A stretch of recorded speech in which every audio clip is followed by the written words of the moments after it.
Hi, everybody. Welcome back to the Selling with Love podcast. This is your host, Jason Marc Campbell, and we are going to overcome one of the biggest fears. I think one of the biggest problems that's costing people so much in sales volume, sales number, and actually helping clients get what they want, solve their actual problems.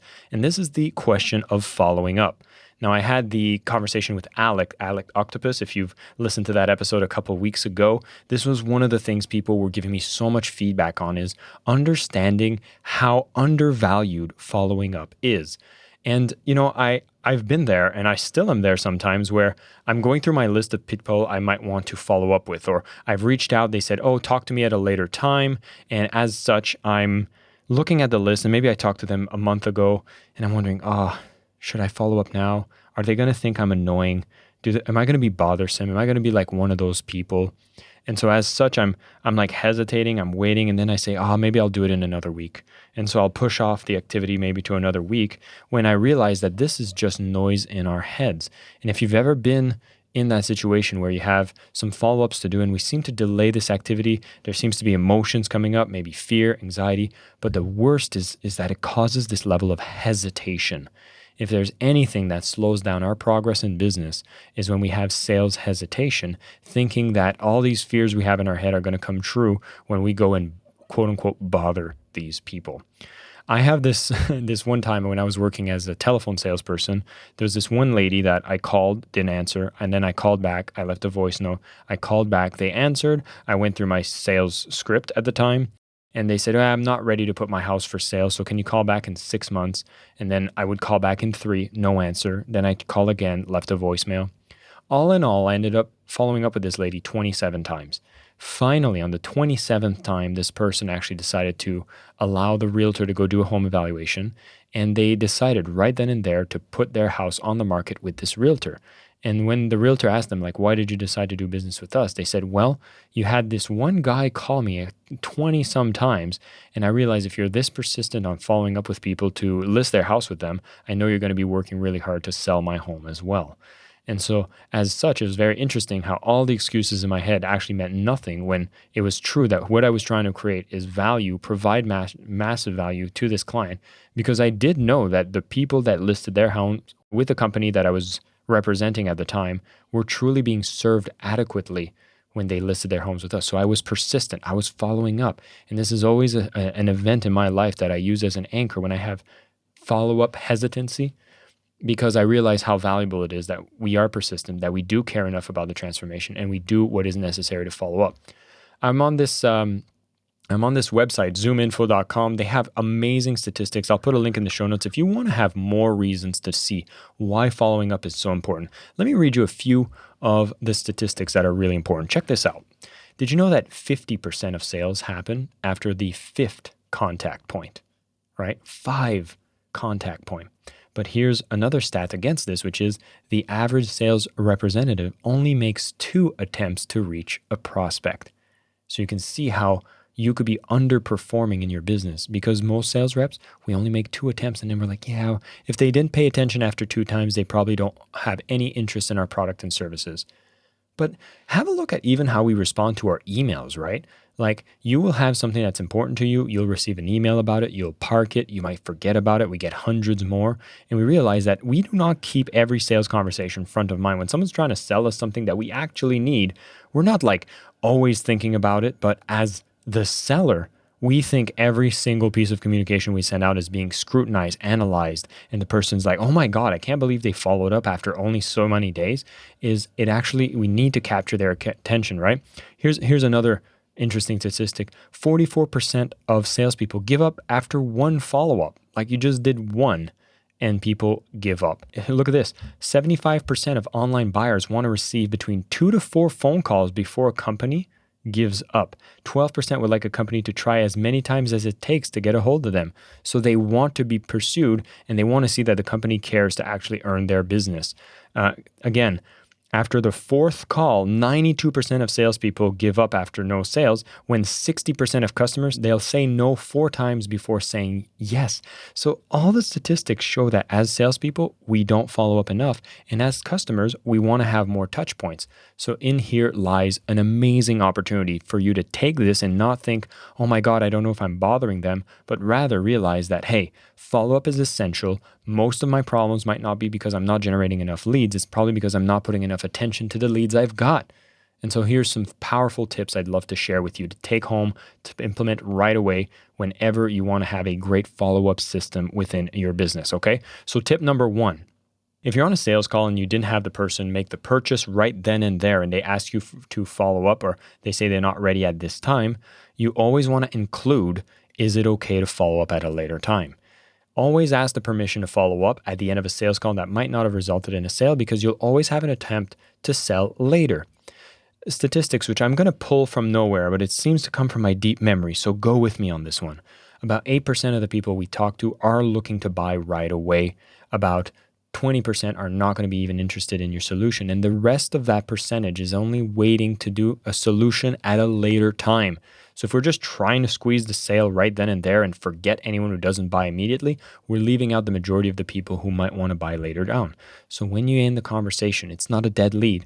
Simply ask the question, is it okay if I follow up at a later time? Most people will say yes, no problem. And then your next question after that is, when would be a good time to follow up? Then you can put something in the calendar. If you're just using Google Calendar, whatever time they tell you, you can go and put that schedule in your calendar, because most people see that salespeople break their promise by not even following up as they promised. And if you're trying to build trust and credibility, at least honor your follow-up. So if they say 6 months, go and put something in your calendar. I'm going to be very honest. When I was following a system that was applied in B2C sales, whatever time they told me they wanted to follow up, I would divide that time in 2.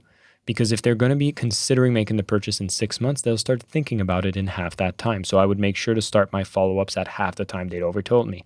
Some people might find that too aggressive. I thought it resulted very well in bringing the sales conversions that I wanted. So I would encourage it as well, because in 3 months, you can reevaluate if it's still 3 months down the line, or if they're not ready yet, you can always ask, is it okay to follow up at a later time? But you stay front of mind. That's really, really important. So that's the first tip. Always ask for a follow-up if the sale didn't close at that time, and then ask when would be a good time to follow up. Whatever is being stated, I divide that time into, and I put it into my calendar.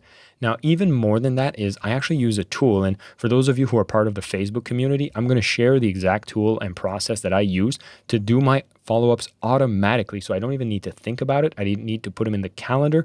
They automatically go out. And there's a very powerful tool you can use for free, and I'll show you how to use it. If you're not part of the Facebook community yet, you simply have to go to facebook.com/groups/selling with love. You can join that community. I have a link in the show notes as well. And we're going to have some bonus material around this episode on how you can actually go out there and automate this process, so you don't even need to think about it. It gets done automatically. It's free, it's pretty cool, and I walk you through it in the group. So I hope to see you there. Lots of tips, extra shares, and a place to connect with other people who think selling should be done from a place of love. All right, next up, tip number 2 is any reason is a good reason. All right, if you have a list of leads and maybe these are people you've spoken to a long time ago, time has passed, they feel pretty cold. You almost feel like, oh my God, if I reach out, it'll be out of nowhere. And you're trying to find a reason to reach out, and it never feels like the right time. Any reason is a good reason. As long as you have a reason, you can often find yourself much more comfortable when it comes to following up.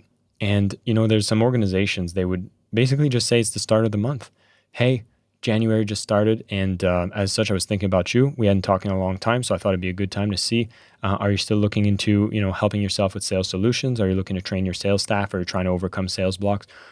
Just giving a reason is already a huge plus on helping you get your foot in the door and just actually doing the follow-up. The longer you wait, the more you'll have that resistance. This inertia becomes sticky. It's almost like everything starts rusting over with your lead, and now you feel even more anxious about following up. So any reason is a good reason. Hey, the year just started and I thought about following up. Hey, it's Monday and I'm just thinking about people I haven't talked to in a long time, and I thought about you.